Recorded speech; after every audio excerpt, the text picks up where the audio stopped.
What is up, enthusiasts? 80-Seater Flags here, and welcome back to another one of my videos. So as you can see, the setup for this video is going to be a little different than some of my other videos. Today, instead of talking about a certain topic when it comes to roller coasters, today I am going to talk about this game that I found on the internet. Now, a lot of people in the coaster community have been playing this already, so I'm going to make the explanation brief. A little more than a week ago, Reddit user Aolins, sorry if I pronounced that wrong, posted something on the roller coaster subreddit talking about a new little game that he made called Coastal.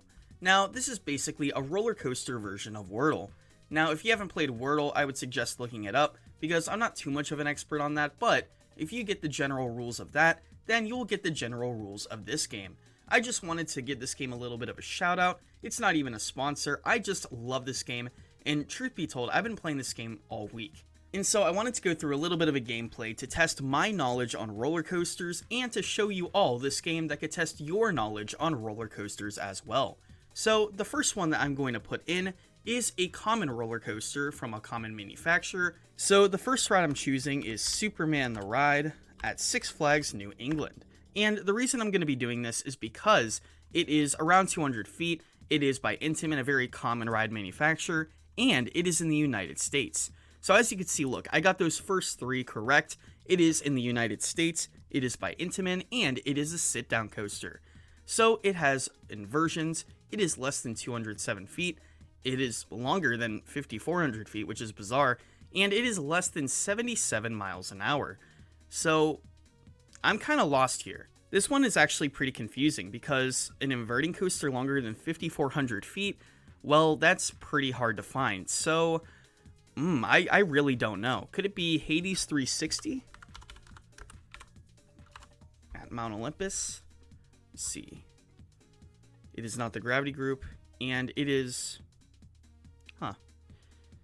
It is not the gravity group, and it is longer than it, and it is less than 70 miles an hour. I'm honestly pretty clueless right now. I really do not know what this coaster is.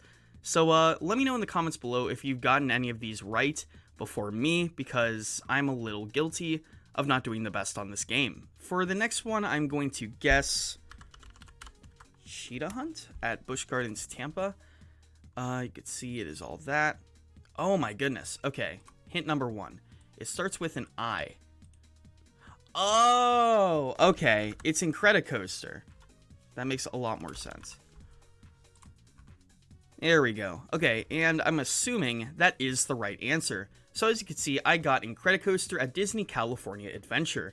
So that is basically the main premise of the game. I absolutely love this game, and you could just press the refresh button up here and play this game forever. So that's what we're going to do. For the next one, I'm going to start off with Magnum XL 200 at Cedar Point, another coaster with a very central height and a very common manufacturer.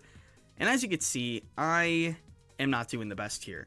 So it is less than 5,000 feet, it is less than 72 miles an hour, and it is less than 207 feet.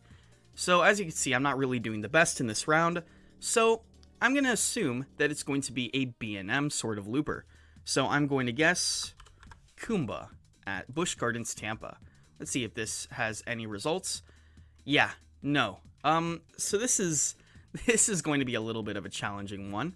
So it is not by Arrow, it is not by B&M. I'm going to guess Velocicoaster at Islands of Adventure.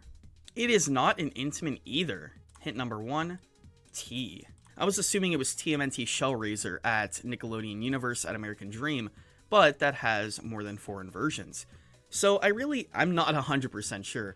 This isn't an Intamin, an Arrow, or a B&M, and those are the pretty common manufacturers out there. So I'm going to guess, it is under 150 feet, that this is Wicked Cyclone at Six Flags New England. Oh my goodness, who made this ride? Okay, so it is less than 108 feet, less than 55 miles an hour, and it is not by any of these major 4 manufacturers, which is definitely going to be pretty hard for me to distinguish. And so hint number one basically shows the first letter of the coaster, and hint number two is going to show what the park is going to be. So from my observation, this is Silver Dollar City, so this is Time Traveler at Silver Dollar City. See if I can get this one right. There we go. Okay, that makes a lot more sense. As you can see, I'm not really the best at this, but I've been good at least a little bit. There was a time a few days ago where I got the first one and it was wrong. Then I got a second one and it was right. It's just based off of luck and skill at the same time. I have one more. Let's make this as good as it gets. I'm going to say El Toro at Six Flags Great Adventure is going to be our default coaster. So as you can see, we are not really making a good start. It is not in the USA, not an intimate, not a sit down. I got none of this right. So that is not a good sign whatsoever. The thing that's jarring to me is that it's not a sit down and it's not in the USA. It's under 180 feet. So I don't know why. My instinct is Nemesis at Alton Towers. Oh my goodness. As you can see, this game is super random. You could make one of the first or second guesses on this and get right, but you could also not win the game at all. There have been many times where I've been unable to solve the puzzle. I will leave a link in the description as well as a link to the creator's Reddit page so you could view him, give him a little bit of a thanks, because I have really spent a few hours on this game and it is just a blast. So give him a little bit of love and let me know what you thought about this in the comments below, and let me know how you do. Anyways, until next time, this is Cedar Flags, and I will see you all later.